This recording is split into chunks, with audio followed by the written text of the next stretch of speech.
तमिलनाडु में हिंदी भाषा के खिलाफ प्रदर्शन का दौर जारी है। हिंदी के विरोध में शपथ लेते हुए डीएमके नेताओं का एक वीडियो सोशल मीडिया पर वायरल हो रहा है, जिसमें एक नेता की हरकत देखकर सब हैरान है।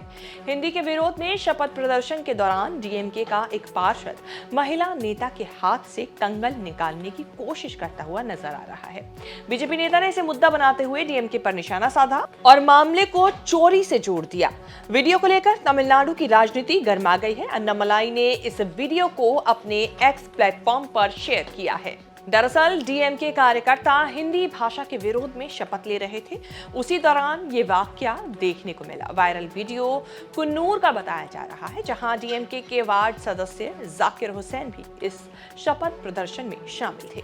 इस दौरान वीडियो में देखा जा सकता है कि जाकिर हुसैन महिला के हाथ से कंगन को उतारने की कोशिश करता हुआ नजर आ रहा है। एक दूसरी महिला उसे रोकने की कोशिश करती है। इस घटना को लेकर बीजेपी प्रदेश अध्यक्ष अन्नामलाई ने डीएमके पर निशाना साधा और मामले को चोरी से जोड़ दिया। अन्नामलाई ने अपने एक्स हैंडल पर लिखा, जाकिर हुसैन हिंदी विरोध के बीच एक महिला का कंगन चुराने की कोशिश कर रहे हैं। डीएमके और चोरी का संबंध कभी खत्म नहीं किया जा सकता। इस वीडियो को लेकर डीएमके की ओर से फिलहाल कोई ऑफिशियल रिएक्शन सामने नहीं आया है। वीडियो के वायरल होने के बाद सोशल मीडिया पर इसे लेकर बहस छिड़ गई है। पिछले कुछ दिनों से तमिलनाडु समेत दक्षिण के कुछ राज्यों में हिंदी भाषा का विरोध चल रहा है। शुरुआत तमिलनाडु से हुई और वहीं सबसे ज्यादा विरोध भी हो रहा है। सीएम स्टालिन ने हिंदी के मुद्दे को हवा दी और अब इस पर राजनीतिक घमासान बढ़ गया है। तमिलनाडु के सीएम स्टालिन केंद्र सरकार और बीजेपी पर तमिलनाडु में हिंदी भाषा थोपने का आरोप लगा रहे हैं। केंद्र सरकार ने नई शिक्षा नीति में 3 भाषा के फॉर्मूले को शामिल किया है। इस फॉर्मूले के तहत एक भाषा क्षेत्रीय या मातृभाषा होनी चाहिए, दूसरी हिंदी या मातृभाषा हो सकती है और तीसरी भाषा अंग्रेजी या कोई विदेशी भाषा होगी। अब इसी को मुद्दा बनाकर स्टालिन एक तीर से 2 निशाने वाली राजनीति कर रहे हैं। इस बारे में केंद्रीय शिक्षा मंत्री धर्मेंद्र प्रधान का क्या कहना है, वो भी सुन लीजिए। What is wrong if a student in Tamil Nadu will learn multilingual, will come to the multilingual aspect in his study?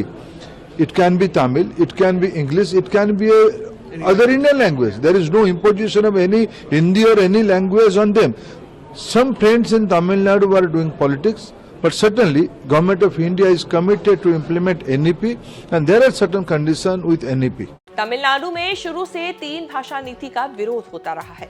1968 में जब ये फॉर्मूला लागू हुआ, तब भी हिंदी थोपने की बात कहते हुए तमिलनाडु में इसे लागू नहीं किया गया। राज्य में अभी 2 भाषा नीति ही लागू है। वहां स्टूडेंट्स को तमिल और इंग्लिश पढ़ाई जाती है। 3 भाषा नीति का हालिया विरोध ऐसे वक्त में हो रहा है जब दक्षिण के राज्य परिसीमन को लेकर भी सवाल उठा रहे हैं। वहां से सियासी दलों को डर है कि परिसीमन होने पर लोकसभा में दक्षिण के राज्यों की सीटें कम हो सकती है, जिससे केंद्र में उनकी आवाज कमजोर पड़ जाएगी।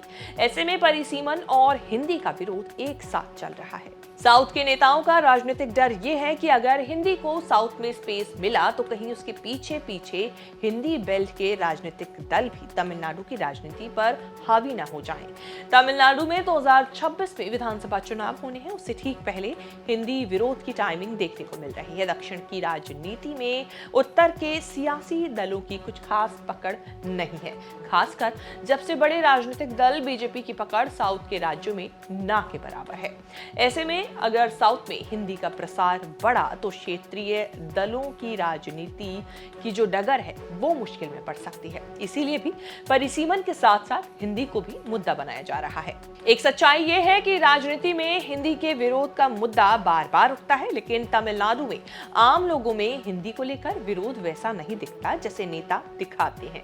दक्षिण भारत के राज्यों में हिंदी के प्रचार प्रसार के लिए 1918 में चेन्नई में दक्षिण भारत हिंदी प्रचार सभा की स्थापना की गई, जो आज भी सक्रिय है। सभा यहाँ हिंदी सिखाने का काम कर रही है।